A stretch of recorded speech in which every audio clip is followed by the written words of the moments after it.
teemas, et keegi esitas sellise küsimuse, et millest olevad unenäod ja üritan siin siis lühidalt lahti seletada seda, et öised uned võivad olla mõjutatud väga erinevatest asjaoludest, näiteks maatriksüsteemi manipulatsioonidest, et sind energiasageduses alla tõmmata ja sinusse süstida negatiivseid häälestusi ja mitte lubada sul vaimsuses tõusta kõrgemale sageduse tasandile ja teadlikumasse teadvustamistesse.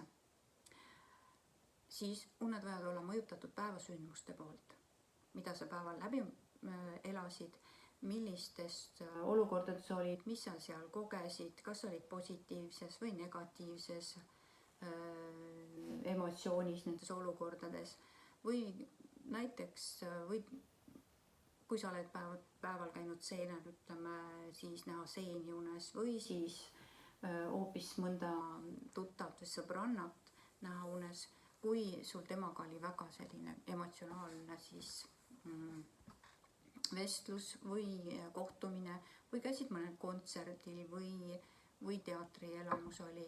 See võib kõik mõjutada sinu öiseid unenägusid. Aga kindlasti rändad sa öis ja une ajal ka ringi astraalis oma astraalkehaga ja see võib sulle kajastuda ka unenägudes. Mõned inimesed ei näe üldse unesid.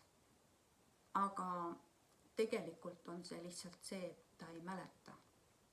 Et unenäod on tegelikult sinu hinge olemuse mäletamine sellest, kus tema astraalis ringi rändas ja see võib väga palju oleneda ka siis sellest, millise häälestusega sa magama lähed. Kas sa mõtled sellele, et oi, mul oli väga tore päev ja ma olen niivõrd tänulik ja homne päev tuleb ka väga tore ja meeldiv ja õnnistatud ja siis sa võid ka vastavaid unenägusid näha, ehk siis kui sa oled positiivselt häälestatud, siis viiakse sind öiste uneajadel ka positiivsetesse maailmadesse ja kui sa oled negatiivselt häälestatud, siis võidakse sind lihtsalt kanda negatiivsetesse maailmadesse. Nii et emotsioonide ajal võid näha igasuguseid asjaolusid öise une ajal ja sind võidakse viia ka väga erinevatesse maailmadesse ja kui sa mäletad neid unesid, aga teinekord sa mäletad ainult mingid pisikesi fragmente sellest.